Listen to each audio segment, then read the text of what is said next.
Olá, queridos irmãos e irmãs, que a paz de nosso Senhor Jesus Cristo, o amor de Maria, envolvam a cada um de nós e nossas famílias. Nós estamos reunidos em nome do Pai, do Filho e do Espírito Santo. Amém. Amém.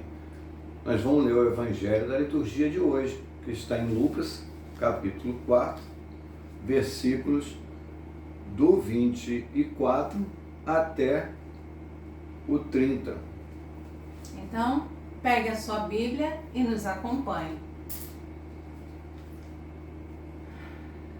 E acrescentou: eu garanto a vocês, nenhum profeta é bem recebido em sua pátria. De fato, eu lhes digo que havia muitas viúvas em Israel no tempo do profeta Elias, quando não vinha chuva do céu durante 3 anos e 6 meses. E houve grande fome em toda a região. No entanto, a nenhuma delas foi enviado Elias, e sim a uma viúva estrangeira que vivia em Sarepta, na Sidônia. Havia também muitos leprosos em Israel no tempo do profeta Eliseu. Apesar disso, nenhum deles foi curado, a não ser o estrangeiro Naamã, que era sírio. Quando ouviram essas palavras de Jesus, todos na sinagoga ficaram furiosos.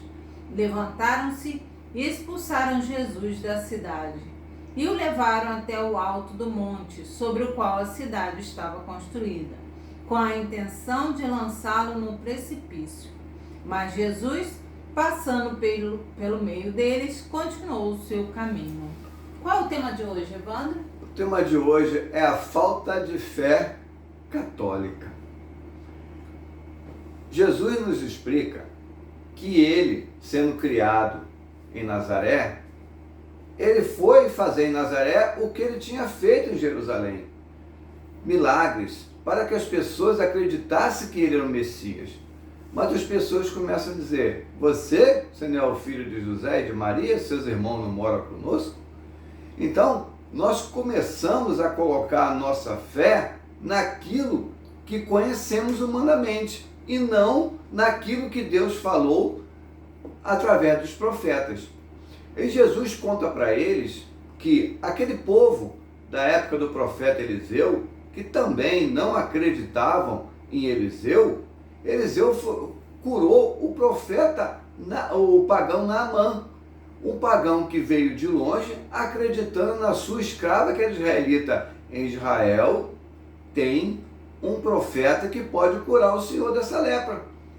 E o rei de Naamã mandou uma carta para o rei de Israel. E o rei de Israel, ao ler a carta, cure o meu servo da lepra, falou: o que ele acha, que eu sou Deus? E rasgou as suas roupas. Por quê? Ele colocou a fé nele. Eu sou Deus para curar alguém? Ele esqueceu que ele foi nomeado por Deus, que ele era um representante de Deus em Israel. Mas o profeta Eliseu falou para ele: manda Naamã vir a mim, para que saiba que tem um profeta em Israel. E o pagão Naamã pensou que ia haver um espetáculo, o profeta saindo, invocando a Deus, colocando a mão nele e ficar curado. Mas o profeta apenas disse: vá se banhar 7 vezes no Rio Jordão. Quantas vezes nós vamos na confissão, confessamos os nossos pecados e ficamos esperando uma penitência difícil de cumprir, e o padre fala: vai na igreja e reza uma Ave Maria, um Pai Nosso, e a gente fica: só isso? Depois de tudo que eu fiz? Deus é misericordioso, Ele vê o nosso coração. Se estamos já arrependidos, já nos confessamos, o que mais vamos fazer a não ser estar diante dele agradecendo pelo perdão? E Naamã foi embora irritado, e os seus servos o convenceram: Senhor, se o profeta passasse uma penitência difícil, o senhor não ia cumprir? A gente quer sacrifício do corpo e não do espírito. A gente não quer se encontrar com Deus. A gente quer que o homem veja que nós fizemos esforço. Ele falou: é tão fácil, é só mergulhar aqui no rio. E ele mergulhou e ficou curado. Então, ele falou: agora eu acredito que só existe um Deus, o Deus de Israel. A mesma coisa foi quando Elias, perseguido pelo rei de Israel, porque queria adorar o Deus Baal, expulsou Eliseu, e Eliseu foi para a terra distante, e lá ele fez multiplicar o óleo, o azeite e o pão para aquela viúva em Sarepta. Então, os pagãos foram atendidos por Deus e os israelitas não, porque eles esqueceram do seu Criador. Eles esqueceram que só Deus pode dar a chuva, só Deus pode dar a cura. E do mesmo modo, na época de Jesus, estava tudo escrito pelos profetas, que o Messias viria, faria sinais, milagres, prodígios. Mas os sacerdotes, que não acreditavam em Deus, porque não seguia os mandamentos de Deus, eles criavam normas para serem favorecidos, explorando as viúvas, e não acreditaram em Jesus. Como é que o povo vai acreditar em Jesus se os sacerdotes dão contra-testemunho dizendo que Jesus não é Deus? Então, aqueles que escutam a Deus acreditaram em Jesus e o seguiram, como os apóstolos. Mas aqueles religiosos não acreditaram em Jesus, impediam o povo de seguir Jesus, ameaçando o povo de expulsar da sinagoga aqueles que acreditassem em Jesus. E será que hoje é diferente? Será que hoje nós professamos a fé católica dos apóstolos? Vamos na missa. Jesus falou, o único sinal que vou dar é o sinal de Jonas. O sinal de Jonas é a pregação. O padre acaba de fazer uma homilia e nós professamos a fé católica dos apóstolos. É a profissão de fé que vem lá dos 12 apóstolos. Creio na igreja una, santa, católica e apostólica. Quantas igrejas tinham na época dos apóstolos? Uma. E quantas tem hoje? Catecismo da Igreja Católica, parágrafo 1399. Só existe a Igreja Católica, que é de Jesus, mas nenhuma. E qual é a nossa profissão de fé? É o que a igreja ensina ou é o que o mundo quer que nós falamos? Como é que uma pessoa não católica vai ser padrinho na igreja se tem que fazer a profissão de fé católica? Creio na igreja una, santa, católica, apostólica. Creio num só Deus. Quantos Deus nós temos? Um. Aonde adoramos a Deus? Em Jesus Cristo Eucarístico. Um não católico não adora a Deus na Eucaristia.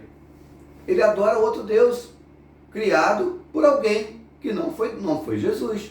Porque Jesus instituiu o seu corpo e seu sangue na Eucaristia, para que aqueles que acreditam em Deus, que se confessam que são perdoados, vivam em Deus no corpo e sangue de Cristo.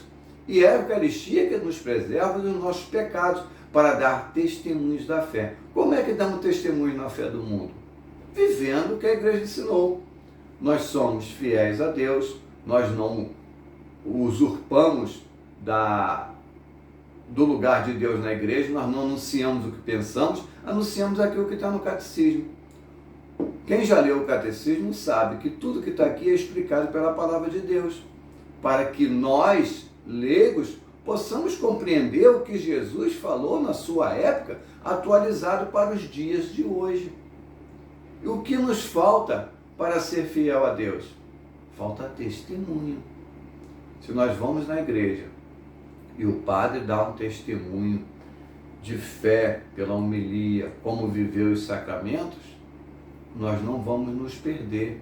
Nós não vamos fazer igual aquele povo que não acreditou em Jesus, porque o sacerdote está dando testemunho que Jesus Eucarístico é Deus e é o único Senhor da Igreja Católica.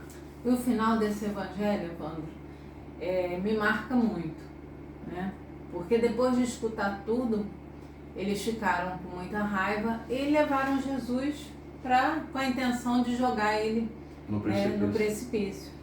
Mas como não havia ainda chegado a hora de Jesus padecer, que não era daquele jeito que Jesus iria morrer, o que aconteceu?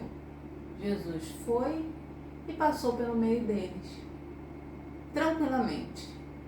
Então, meus irmãos, que possamos ver esse evangelho, ler, refletir e pensar.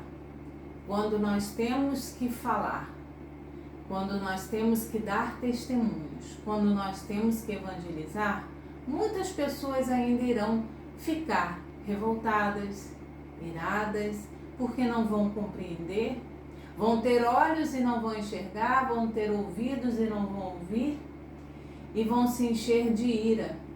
Mas se não for o nosso tempo ainda, se a palavra ainda tiver que ser proclamada muitas vezes ainda sobre a verdade, o caminho e a vida que é Jesus e a sua santa igreja, nós passaremos no meio de todos aqueles que querem nos jogar no precipício, querem acabar conosco, não querem nos escutar, mas passaremos no meio deles e seguiremos o nosso caminho. Porque nada mudou desde Pentecostes.